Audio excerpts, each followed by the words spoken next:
all we ever have really is right now. When you're in that transition, you are not present.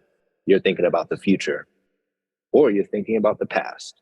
Thinking about the future, people asking you, what you gonna do next? You don't have the answer. What does that bring on? Anxiety, stress, worry. The past ain't happening now. Future ain't here yet.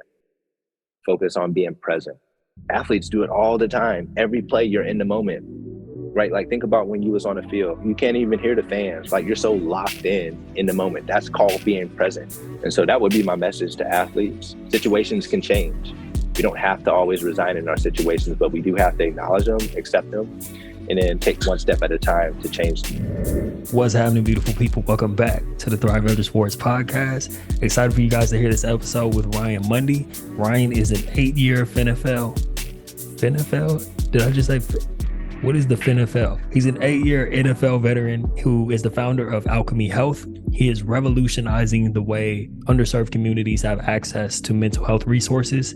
And also, as an extension of Alkeme Health, he branched off and started the Alchemy Athlete Coalition. You'll hear about why he started that. Obviously, his background as an NFL player and wanting to help athletes through the transition and athletes with their mental health ties into that. I actually first heard about Ryan on the Pivot podcast. For those of you guys who aren't familiar with the Pivot, just look up Ryan Mundy, the Pivot podcast on YouTube. It was a great episode, and I want to use this as a teachable moment just to encourage you guys to reach out to people. You know what I mean? Sometimes we look at people and say, oh, they've been on this platform or they have this many followers, they never get back to me. But I always try to remind myself, and I want to remind you that you have nothing to lose. You know, the worst that happens is you reach out to someone for an opportunity or to ask them to be on your show or just to connect with them or whatever your reason is for reaching out. The worst that happens is they just don't respond or they tell you no. Big deal, right? Doesn't really affect your life at all. But if they do respond, then you end up with great situations like me, where I'm thinking, hey, Ryan's probably not going to respond to me. He's a busy guy building his platform. He's been on the Pivot podcast, which is one of the biggest current or former athlete podcasts out there. There's no way he's going to want to be on my show. But lo and behold, we recorded an episode together because I reached out. So I hope that inspires you to just shoot your shot, go for it, in everything in life. Before we get into this episode, as always, if this is your first time here, thank you for tuning in. If you've listened before, please subscribe, leave a 5-star review if you're listening on Apple or Spotify. If you're listening on YouTube, I'm really trying to make an effort to grow my YouTube channel this year, so please subscribe, hit that like button. Let's get into this episode with Ryan Mundy. The people who listen to the show, it's obviously a lot of former athletes, but current athletes as well. So that's why I like to have people like yourself on, not just former athletes doing great things, but people who have been through the transition and can kind of speak to how to navigate those waters, you know. Mm-hmm. With that being said, man, I think a good place for us to start, I heard you mention in another interview that you retired at the age of 31, correct? Mm-hmm. Yep. So I'm 31 now. I'll be 32 in a couple of weeks. And when I think about, thank you, brother. And the reason I bring that up is because, I say retired, but really I just wasn't good enough to make it to the league. So I retired or finished playing football at the age of, 22. Yeah. And so when I think about myself as a 31-year-old man, for you to have walked away from the game at that point, like my transition was tough at 22. We're talking about almost a decade later when you walked away.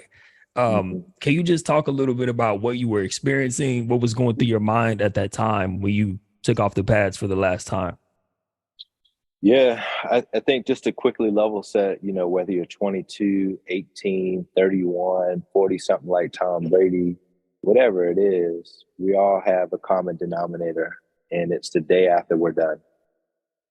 We all have that fate in sight. And so, whether you play high school, make it to college at any given level, brief stint in the league, whatever it is, that is a common denominator. We all have to ask ourselves, who am I when I'm not tackling somebody, when I'm not catching a pass, when I'm not running a rock? What does that look like?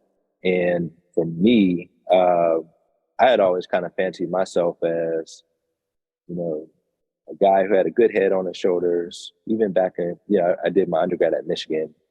Even at Michigan, I was taking economic classes, marketing classes, just trying to identify and find myself outside of football. I knew there was something there, but I didn't know how to manifest it.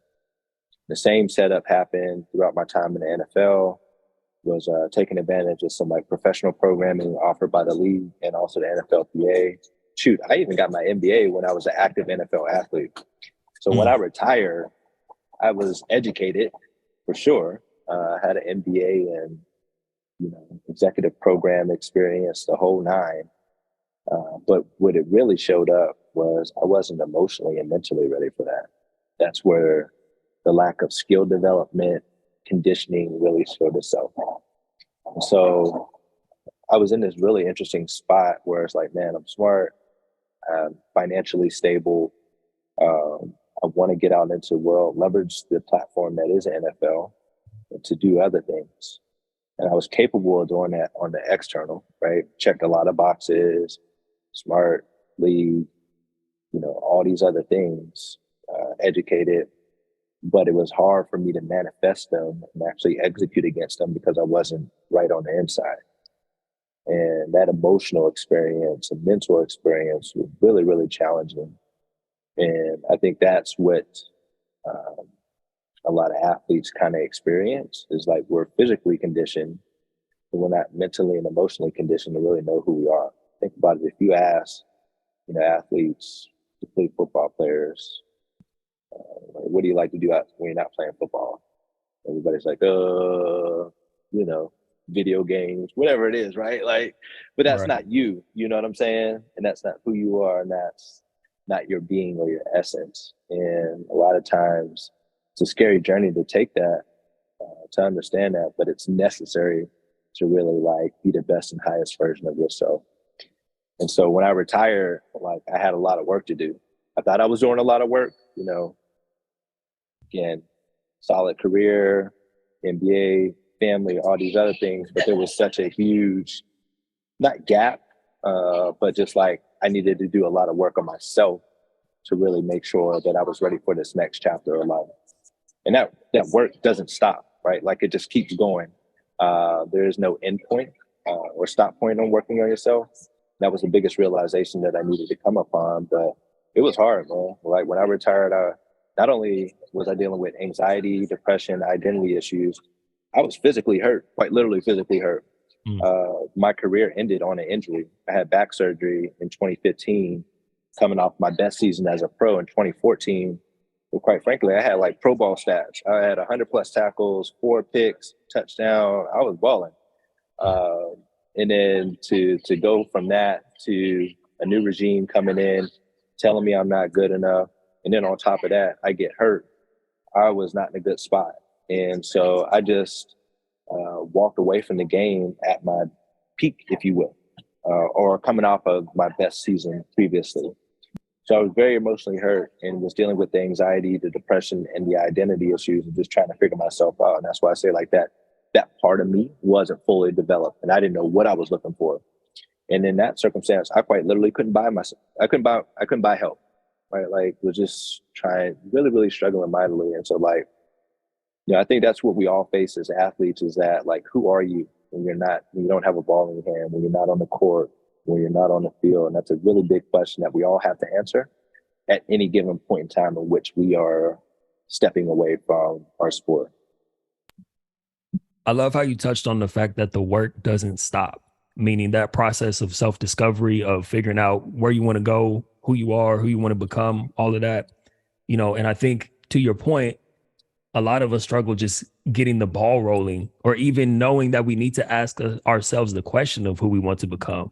So what was that going through all that turmoil, coming off of the peak, arguably, of your career, the injury? How did you even begin the process of figuring out what you wanted to do next and more importantly, who you wanted to become? Yeah, it starts with the phrase that is, thrown out there pretty frequently now, go see a therapist. Really, really simple concept. But what I learned, and this is in 2015, 2016. So it's long before this conversation is mainstream.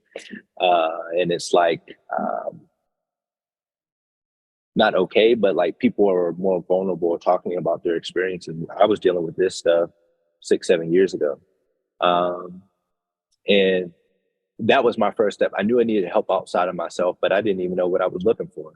So that's what I meant when I couldn't buy my way to help. Like if I knew what I was looking for, maybe that was be a right starting point, but I didn't even know how to start the process. So I just went to Google, try to search some therapists in the area, but that was a bad experience. And I went through quite a few different people before I found somebody who was right for me. And it was during that experience where I learned, like, financial resources are important, but they're not the end all be all. Money does not buy you peace. Money does not provide you joy. Money can give you temporary happiness, but it's not fulfilling on a long-standing or an enduring basis, because you're always going to be chasing the next thing. And so that's what I was in search of, was like, where's my peace? Where's my joy? Regardless of what's going on around me, how do I unlock that within myself? And ultimately, just not stabilize, but just, get settled into this new version of Ryan Mundy. Mm. When you say you were having bad experiences with those therapists that you were initially seeking out, I'm assuming it's because none of them had played 10 years in the NFL and could really relate to your experience. But were there other things that you found yourself struggling with, I guess, in those conversations you were having with those initial therapy sessions? Yeah, they weren't Black. Okay. Right. Just like being straight up, they didn't understand where I was coming from, right? There's two big identities that I come to the table with: Black man, professional athlete, right? Neither one of them necessarily have like a sparkling reputation or stereotype associated with them, right? Like, Black men continue to be persecuted in the media, police violence, so on and so forth. Athletes, particularly retired athletes, everybody's like, oh man, hope you don't go broke. What are you going to do with the rest of your life, right? Are you going to go coach football? Are you going to go on TV and talk about football? No and no, right? Like, there's no real engagement. And even furthermore, it's so hard to not separate yourself from that, but say look, I'm more than a football player. But everybody they just see you as that. I went to a funeral in May, saw some family that I never met before. They're like, oh, you're the football player. I'm like, I ain't played football in 7-8 years, but people still, associate that with you. You know what I mean? So navigating that dynamic has always been interesting. But showing up in that therapist's office, the starting point was they just couldn't relate to me as a Black man. Being vulnerable with somebody who doesn't necessarily understand your experiences or connect with your experiences or can help provide a lens through their lived experience for your experience mattered to me in that setting. And I wasn't getting that. Mm-hmm. Man, there was a period in my life when, like I said, I finished playing football at 22. And there was a period where someone actually told me and set me up with an appointment for a therapist. And I drove 45 minutes to the office, sat in the parking lot, and then drove back home. I couldn't even bring myself to go inside because of what you're saying, just being afraid to be vulnerable or being afraid that the person wouldn't understand my experience before I even walked in there. I think there was this sense of shame and embarrassment that came along with it too. Can you talk a little bit about that? Do you feel that, did you experience that, or, in the experience of people that you're working with or that you've seen who come out of the league or play any sport, do you think there's a sense of shame or embarrassment around having those negative feelings or not being able to be that, archetype of the superhero athlete on this, under the spotlight? Yeah, I mean, I think it's hard because that's what people expect of you, right? Like, when you show up in settings, you show up as the one who made it, or everything is supposed to be good because you got what? You got money, you got some degree of fame, celebrity, whatever it is. People just automatically assume that because that is a portion of your life, that should be the totality of your life. But that's not the case. And so there's a disconnect that ultimately arises within, a conflict that arises within, when you're not even feeling like that's who you are anymore, or you're not feeling connected to that space anymore, but yet still you're sitting across from somebody who's talking to you about it or expecting that of you. And so you feel like you have to put on the face, or you got to put on the front, or you still got to show up like that. But deep down inside, you know that ain't you, or you know that you're not necessarily there anymore, or you're struggling to try to reconcile with that version of yourself. All those things make it really, really difficult for athletes in transition. Yeah, man. I remember even going to holiday parties and people asking me, "So, what are you gonna do now?" And I'm like, "Man, Yeah, I really don't know, honestly." don't know. I don't Right. know. Yes. But to your point, Yeah. we try to scramble and just give some kind of answer that sounds good out of just pride or, not wanting to say, I have no idea. But back to the story about the therapist, man, like eventually, were you able to find someone, even if it wasn't some of the therapists that you were seeking out, were you eventually able to find someone that you could connect with or who you felt like you could talk to or open up with to get those things off of your chest? Yeah, eventually I found that person, but it took me a long time to get there. And even furthermore, that person was ultimately myself. Mm, A lot of times we try to find help outside of ourselves, which is meaningful and important, but I'm a firm believer of like everything that we could possibly need lies within. And that journey inward is really, really scary. It's like you we try to run from ourselves and sometimes or in some circumstances, or even just like looking in the mirror and just like really understanding yourself, being comfortable with yourself. Uh, now I'm speaking from my own personal experience, but I do think that shows up in society as a whole. But that journey inward was really, really important. And that's where like the magic happened. Like, yeah, I needed to kind of have an outlet, talk to this person, talk to that person, but ultimately it wasn't going to work unless I worked it. And I had to work on me on the inside. And that's where like things really started to shift. man, that's great. I love that you touched on that. Like getting help from the outside in is great, but it's even better if you can do it from the inside out. Yeah. People And then can't do too, it for you. Yeah. They can't do it for you. And in some settings, like the responsibility always lies on you to communicate effectively with the person sitting across from the table.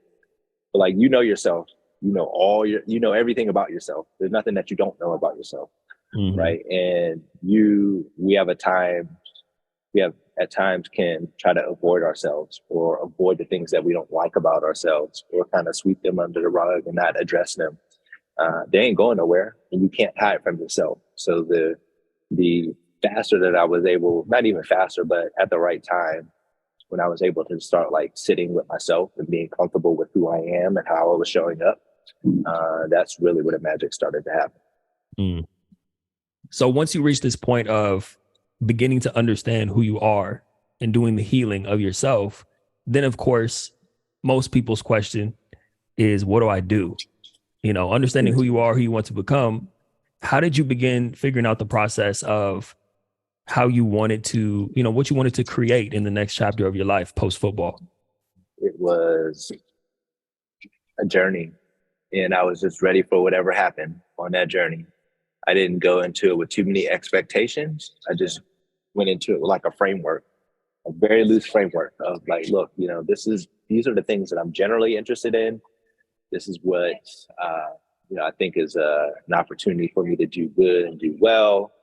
All those things really were a part of the discovery process, I would say, but I didn't come into it with these hard and fast documented bullet points of I need to do this, and this. I don't subscribe to that, and I think that a big part of my ability to like transition and thrive after sports has been my ability to be open to whatever shows itself up to me because the right thing will happen at the right time. And so my job is just to kind of make sure I see it, I feel it, and I'm ready for it. Okay. So this is for those of you listening, don't miss this gem that Ryan just dropped. That's one of the best gems ever dropped on the podcast right there. A lot of people, to your point, will try to say, hey, when you want to make a transition, when you want to figure out what you want to do, just do this, this, and this. Follow this, 5-step, 7-step blueprint. And this is the formula, as if it's a universal thing. Versus what you just said, Ryan, is you doing the healing, tapping into yourself and focusing on that part of it. You almost allowed yourself to be naturally guided towards the things that you're ultimately meant to be doing. And by figuring out who you are, who you want to become, you were naturally led there. I think that's a really important point that I don't want people to miss. Yeah, it's super important. You got to have some like disposition about yourself to have some guardrails, but you can't be so guarded where you don't let things come in or where you don't let things show up.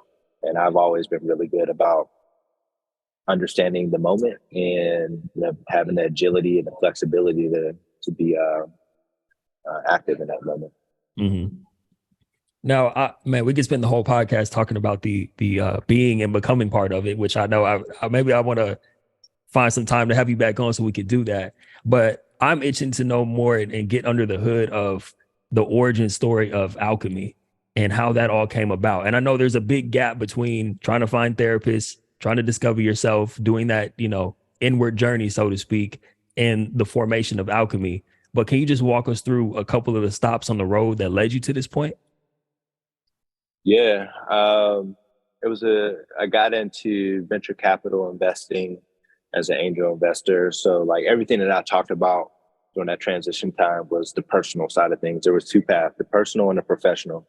So while I was still like going through my own issues, my family was going through chronic conditions, diabetes, heart attack. My grandfather passed away from Alzheimer's. Grandmother had a stroke. I mean, there was just a lot of things happening on the personal health front. Professionally, like I was getting after it. If you saw me out in the world, you'd be like, damn, there goes Ryan again. He's a go-getter. He's at the conferences, he's on panels, he's, this tech guy now. And I was doing a bunch of that. So I built up like a brand and network and an experience around like entrepreneurship, and primarily starting out on the venture capital investing side as an angel investor. I did that for probably about 2.5 years, up until 2018, almost 3 years. And during that time, like I was any and everything. I was messing around with like crypto. This is like this last wave. I was doing crypto back in like 2018, all that type of stuff. So it was kind of a wild time. But eventually I got to a point where I was like, all right, like I have a lot of irons in the fire. I need to start corralling this activity and like driving value specifically somewhere into something that I am in control of. When you're investing, you're saying, here's a check, good luck, right? But I was starting to feel the drive of like, I want to bring something into the world and I want to like build that, right? Use my hands, my skills to do something. And so in 2018, actually right where I'm sitting right now or somewhere in this area, me and a business partner, we started a company around eco-friendly products. And the core eco-friendly product was a reusable straw that came in an eco-friendly case that you could carry around in your pocket, your book bag, whatever. Why is that important? Because in 2018, everybody was on paper straws and everybody was on the eco-friendly tip. And paper straws back then were quite frankly terrible. You couldn't drink anything, right? And restaurants were handing them out and people would be like, oh, paper straw, paper straw. And they're like, oh, well, why don't we just give you the stainless steel straw and you'll be fine. And so we actually built a business around that. Saw the opportunity. It was like, there's a little something here. Let's figure it out. And I went into it with the expectation of like, will this change my life or will this be this massive, huge company? Probably not. But it was more so an exercise and an opportunity for me to kind of like figure out entrepreneurship 101. And so we started that company in 2018. The name of that company was Swizzle. We did fairly well for what we put into it, for sure. We had national distribution in Target, several other retailers. It was pretty cool. But ultimately, that wasn't like my life's calling. And the thing about entrepreneurship, like when you start a business, like you got to be 10 toes down, 10 hands, like 10 fingers, baby hairs. I mean, everything, every part of your being needs to be committed to that business to make it come to life. And I just didn't have that gusto for the company. Do I care about the environment? Absolutely. Do I care about that business? Absolutely. But it wasn't like my thing, right? That I could like go all in like completely. I didn't have that same fire that I had toward it, that I had playing football. And that's ultimately what I was looking for. And so we did well with that business. We sold that business in 2020, October 2020. Yes, I sold a straw company which, like if you do a good job with anything, somebody else may think it's interesting and they'll want to acquire it from you. And so, yeah, all that experience on a business level got me to starting Alchemy.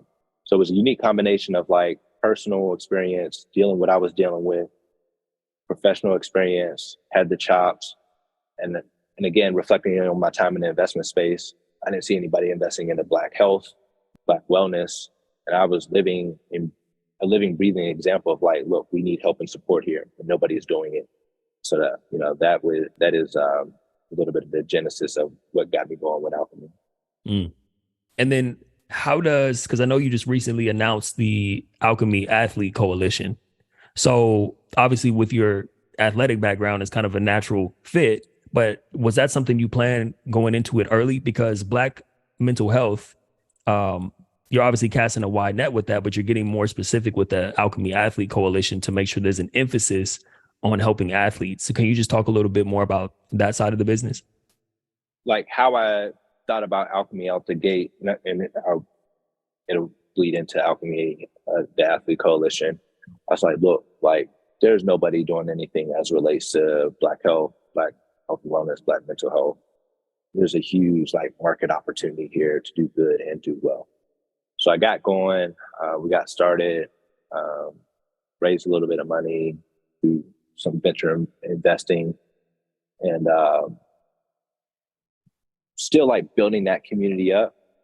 And what I learned throughout the 2 years in running Alchemy, and our mission at Alchemy is to create generational health. And we have a vision around a world in which Black health disparities are non-existent. And that is something that 9.5 times out of 10 people get behind, they rally around, and they're like, look, sign me up, let's go, it's time, generational health, right? But what needed to happen was people needed to better understand what that means to them on an individual level. How do I get started? How do I support? There's a lot of different ways in which people show up as Black.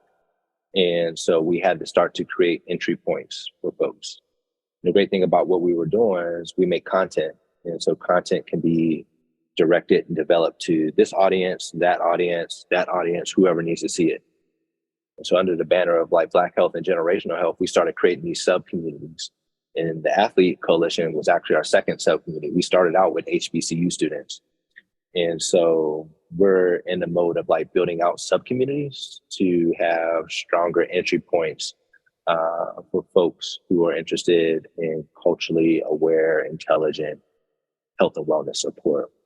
And so bringing it full circle, because I'm an athlete and I dedicated my life to it, it was a very natural extension for me to say like, hey, we should do something for athletes. Why? Because I played in the NFL for 8 years. Why? Because I was dealing with depression, anxiety, and identity issues. Why? Because of that experience. That's a big part of why I started the company. I couldn't get help. I couldn't buy help. I said that earlier, right? So like all these things were coming full circle. So it was when Alchemy Athlete and the coalition came up, it felt very natural. And again, it was aligning with how people were looking at their brand. And so we launched it a few months ago, and just been running ever since. I love that concept of finding entry points through the sub communities underneath, the umbrella of Black mental health. Are there any sub communities coming up that you plan on, dedicating time, energy, resources into as those entry points that you could talk about? Anything that's not top secret yet? No, nothing's top secret. Like I'm an open book, right? Mm-hmm. And like even when partnership conversations and just like work that we do with other companies, whatever it is, like I just tell them straight up, like I don't sign NDAs. Like, like I don't have the time or bandwidth. I got a lot of things going on here. You probably got a lot of things going on here. I'm in it to build, not take away.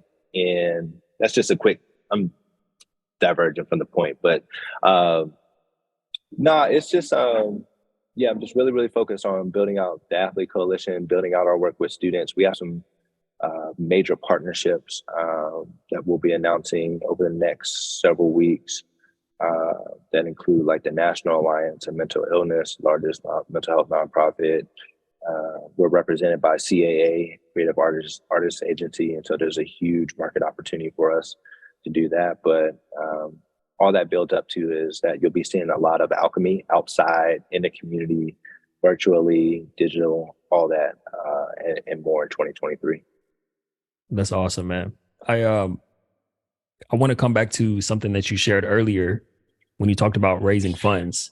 And I don't want to throw anybody under the bus, so I'm not going to say when, but I was at an event once upon a time and there was an entire panel dedicated to raising funds as a person of color.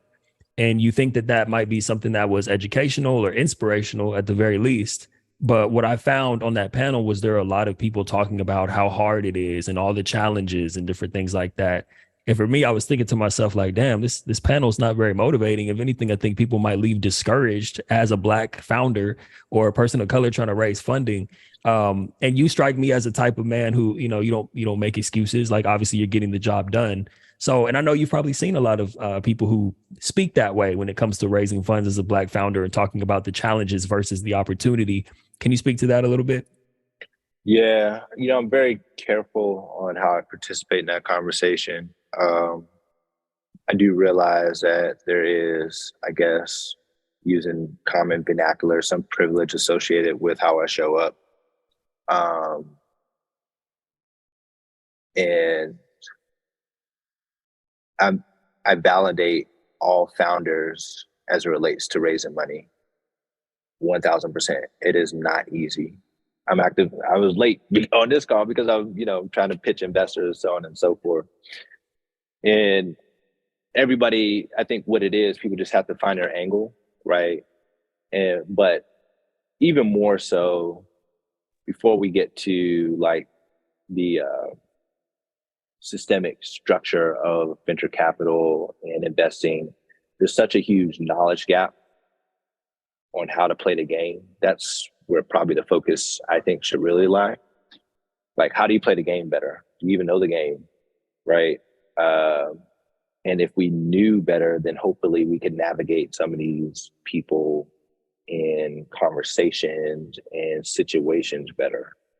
I think that's really where it starts.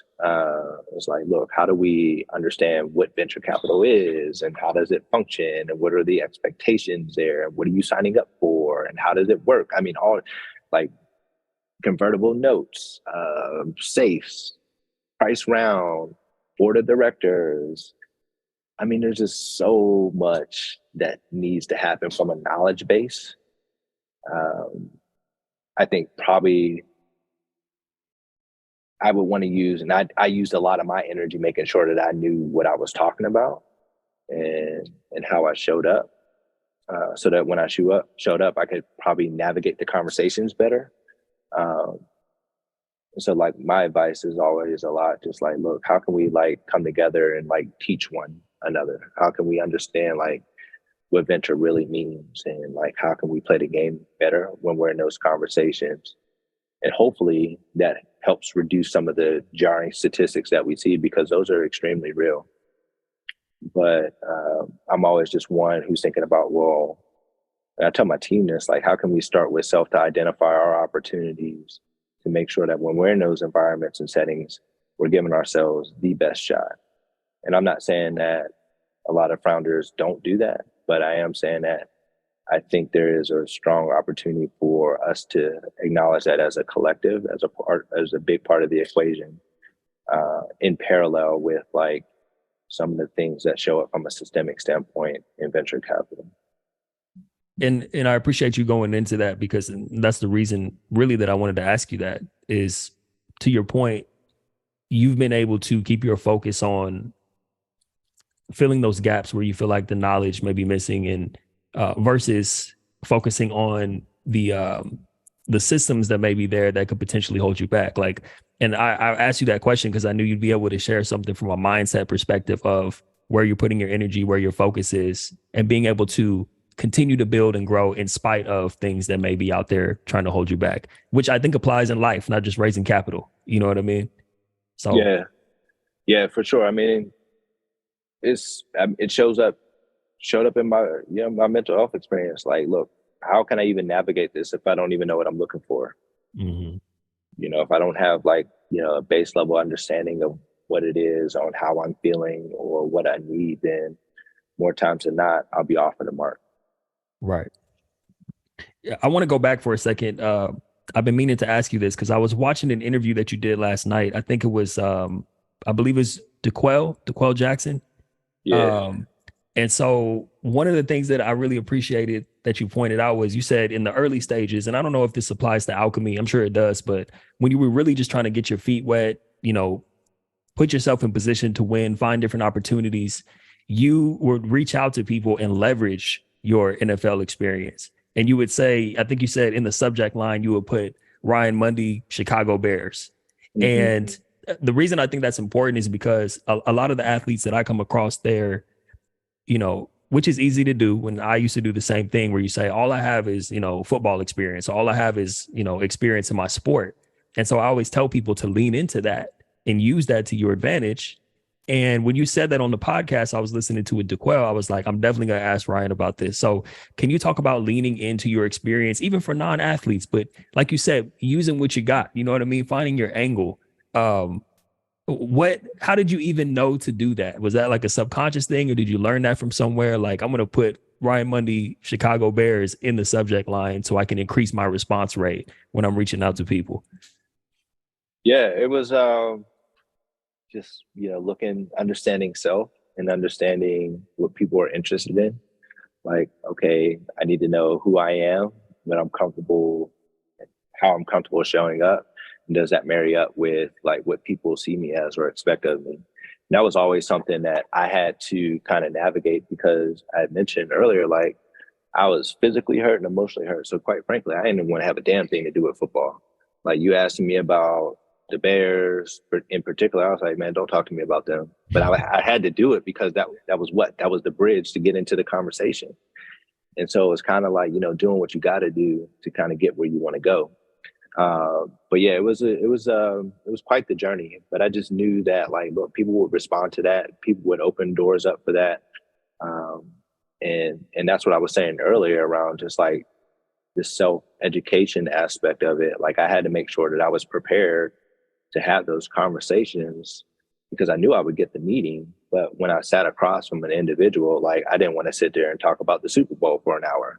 That would be a waste of my time. You may find value in that. You may, be cool and go back and tell your friends or whatever it is, but that is invaluable to me, right? Like I needed to come to the table with like, all right, like we talked about football for maybe 5 minutes, maybe 10 minutes, but now, let's talk about like what you're seeing in the market, like how would you think about this deal, that deal, whatever it is. But I really had to learn the art of like conversation and how to pivot those conversations so that it was mutually beneficial, right? Or at least I was getting what I needed out of that conversation. And so that's something that I communicate to a lot of athletes is like, you could get in the door, you could get in the room. Like, what do you do when you get there, right? And again, talking about that earlier talking point, like people already have their stereotypes of you, right? So they already think that, you may not be as smart, you just like, you got money, you don't know what to do with it, all these things. And that's what the narrative is out in the marketplace. So they're just believing what they see in the marketplace. But you have an opportunity to show up differently. And I always took each interaction that I had with somebody in a business setting or context as an opportunity to like dispel the myths. Dispel the myth. No, I'm not ESPN 30 for 30 for. Don't look at me like that.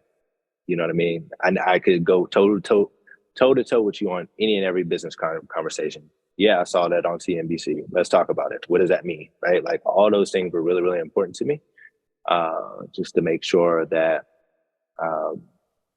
one, I gave people context and how to engage with me, because as an athlete, they have no idea how to engage with you. They're just like, oh, we're just going to sit there and talk about football. I don't want to sit there and talk about that all the time. People don't understand, like, when you're an that would be the topic of conversation for damn near everybody, unless you gave them material or you showed them that you're capable of talking about something different. And so it was really, really important for me to do that. And I had to really master the art of conversation there. Mm. Well, that's a mic drop. I don't even have any follow-up commentary on that. I want to be respectful of your time, man. I just have two more quick questions. And the Cool. thing about this question is, throughout the entire course of this conversation, you've answered the question time and time again in many different ways and dropped many gems. But I know by asking you one more time, you'll be able to pull something out and drop some gems that could help some people even more than you already have. So the question I have for you is for those athletes out there who are tuning in, who are struggling, not just former football players, but former athletes from any sport, and are in a place where they're like, man, all this sounds great, Ryan. Like, you're giving me some gems, but like, man, I just don't know what to do. I just feel stuck. I have no idea where to even begin. All I know is the game. I don't know. I don't have any other interests. Like, how do I begin to put the pieces together and figure out where I want to go in life? Yeah. I will provide a very like practical and tactical recommendation here. This book called The Power of Now by Eckhart Tolle has fundamentally changed my life. And I just got into this book in like June of this past summer. And I've incorporated it as a life practice. So I listen to it. I listen to the book. I do a lot of audiobooks over reading books. It's more of like a sensual, experiential thing for me.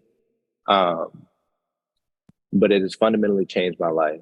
And and the reason why I bring up that book is when we talk about that transition, trying to figure things out. Thing is, and this is hindsight realization, particularly from the book, is that you have to realize that all we ever have really is right now. That's it. And when you're in that transition, you are not present. You're thinking about the future, or you're thinking about the past. And so past tense, damn, I really wish I was still playing. Damn, I miss my teammates. Damn, whatever it is. And because of that, what feelings, thoughts, and emotions come up? Depression, sadness, etc. Thinking about the future, people asking you, what you gonna do next? All these other things you don't have the answer for. What does that bring on? Anxiety, stress, worry, all these other things. The key is the past ain't happening now. The future ain't here yet. Focus on being present and really taking that journey inward to understand that, like, starting with self, understanding yourself, being present, and not letting, the book talks about like time in your mind, your thoughts control you. And there's a particular chapter that talks about like, you're not your mind, right? So your thoughts are not you. You're separate from your thoughts. It's like, how do you break that down in transition and say like, yeah, I know I have things to figure out. I'm not saying that you don't, but they can't dominate your psyche and your daily life so much so that you're overwhelmed with anxiety. They can't dominate your life so much so that you're looking back, wishing that you were still doing what you're doing. But you're not doing that anymore. And a lot of times when you retire or you're no longer an athlete, that door is closed. You can't go back. So it's all about this thing of like accepting where you are, but not resigning and saying this is the permanent stop for me. You just have to always level set and ground yourself in the reality of what is happening right now, being present in the moment. Now, how does that translate to athletes? Athletes do it all the time. Every play, you're in the moment, right? Like think about when you was on the field. Some of the times you can't even hear the fans. Like you're so locked in the moment. That's called being present. So how do you replicate that feeling each and everything that you do on a daily basis? Not thinking about the past, not thinking about the future, but just being where you are right now. And so that would be my message to athletes is like, look, acknowledge where you are, accept where you are, but you have the skills and you have the capabilities. You may have the network to kind of change that situation. Situations can change. We don't have to always resign in our situations, but we do have to acknowledge them, accept them, and then, take one step at a time to change them. Folks, The Power of Now by Eckhart Tolle. If you haven't read that one, that is my number one book recommendation for all people. There's a version of me before I read that book and a version of me after. Matter of fact, I need to go listen to the audiobook because I've only read it. I need to listen to it just to kind of let it sink in from a different angle. So I'm gonna get on that ASAP. Ryan, I want to get you out of here, man. I got one final question. Before I do that, I want to give you your flowers. First of all, thank you for coming on the show and just dedicating time to do this. I know you're in the middle of business meetings and you took an hour to spend time with me and the Thrive After Sports family. And I know your words and your message and everything that you do in the world is going to help a lot of people. So thank you for that. Thank you for what you're building, man. I'm excited to continue to watch the journey, watch it unfold. And I know you do it because you you don't do it for the recognition. You do it because you have a heart for service and you actually want to make an impact long after you leave this earth. But just got to tell you, man, I know a lot of people are watching and inspired by what you're doing. So thank you. No, I appreciate that, man. Thank you for opening up your platform for me to share my story. And shout out to you too, man. Like, again, we all have to make that transition at some point, right? And there's varying degrees of it, but the final and common denominator is we have to find that out. And so, shout out to you for making that transition as well, man. I know it's not easy, but it is something that together we have a shared connection with, and that bonds us. And those who know. So I appreciate you. Absolutely, man. Last question, then I promise I'll let you go. I'm gonna have all the links and everything to your profiles and everything with Alchemy in the show notes, and I'll do a proper intro for you to make sure that I give people the proper bio of Alchemy and yourself. But how do you want to tell people or leave people with some instructions or just ways to tap in with Alchemy, follow the journey, sign up for the platform? What's the best way for people to do that? Yeah, so we are Alkeme Health, Alkeme Health, on all social media platforms. Our primary platform is Instagram, so go hit that follow button and go like a few of our posts. We are constantly engaging, talking to our community, etc. To actually join our community, you can go to alchemehealth.com. Again, Alchemy is Alkeme health.com. And the great thing about our platform is, especially now, we moved the entire platform to free.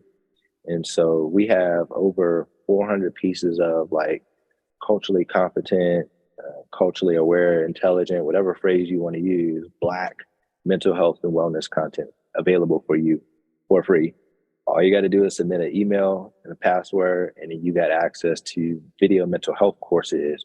You got access to meditations. You got access to live group experiences, all that for free. So go check us out. We'd love to have you. We look forward to folks continuing to join us on the journey. And our goal is just to meet you where you are and help you to get to where you want to go. So head on over to alchemehealth.com and join the family. There it is. Folks, go check that out right now. Go tap in. Ryan, thank you again, man. You are a prime example of what it looks like to thrive after sports. For everybody listening, thank you for tuning in. We'll see you on the next episode. Peace. Hey, so if you made it to the end of this episode, first of all, thank you for tuning in. For those of you guys who are here for the first time, welcome. Please like the video if you're watching on YouTube and subscribe to this channel. I have a lot more great interviews coming up. I think you'll really be surprised with some of the guests that I have and some of the stories that they have to share. This is important work. If you're listening on Apple or Spotify, please just leave a 5-star review, subscribe, and share this episode or any other episodes out with someone who needs to hear it. I am on a mission to help as many athletes transition out of their sport and have successful lives after their careers, and not just survive, but thrive in everything that they do. And you guys know I do that in a myriad of ways. It's not just the podcast, it's not just the books, but I do offer coaching as well. I want to encourage you guys to go back and look at some of the testimonials of former athletes that I've worked with to help them through their transitions. Guys, don't hesitate to reach out. Visit tajdeshawn.com. That's where you can find all the free resources, not just the podcast and the books, but access to me. You can schedule a free call with me. I'm not going to get on that call and try to sell you on buying a group program. I have a ton of free access and scholarships for athletes to work with me. So utilize those resources, guys. And last but not least, I definitely want to encourage you guys to grab my first book, Thrive After Sports. You can just go on Amazon, type in Taj Deshawn. I have multiple books on there, but I always try to point people to Thrive After Sports just because I think that's the book that I look at as the most impactful that can help an athlete through the transition. I know a lot of people have read that book and been helped through the transition without ever having to speak to me or even listening to my podcast. And I just got this recording today that I wanted to share with you guys from my guy, Benjamin Van Buren. He's a soccer player, former soccer player at Mercy College, went on to play professional soccer and just recently retired. And he read my book while he was playing, but then read it again after he retired. And this is what he had to say about it. I love you guys. I'll see you in the next episode. Peace. And here's Ben. Yo, Taj, it's Ben from Athlete Mentor. Just want to let you know, obviously your book came in, and I read it a while ago when I was still in season, and it didn't really hit me then. I was like, yeah, cool, it's a great book, whatever. And then I went to Spain, and I was playing for a team over there, and then I left because my grandmother was sick, so I came home, and now it's hitting me. So I read it again. Dude, that thing is phenomenal. Like, if you could put this audio on a case study on your website, I would do it, because it's crazy how, like, the skills and attributes that student athletes have just go missing. And it's like, yeah, you're playing sports, you have all this adrenaline, all this hype about you, you're working out all the time, you feel good, and then out of nowhere it's like, oh, cool, I'm done. You know, like, I have nothing to work for, really. So then you get into sales, you get into other things, and you find something that you want to build for yourself, and that's what you get that excitement and that adrenaline from again. So, yeah, man, I just want to let you know that I read it again, and it really hit me now that I'm kind of officially retired as a player. But yeah, that's all I wanted to say, man. I hope you're doing well. Hope you're living the life. I'm actually on Long Island now. I'm gonna go to Stony Brook basketball game, so at your alma mater. But yeah, dude, phenomenal work, and let's obviously stay in touch. Maybe get on a call soon. Talk to you later. Peace.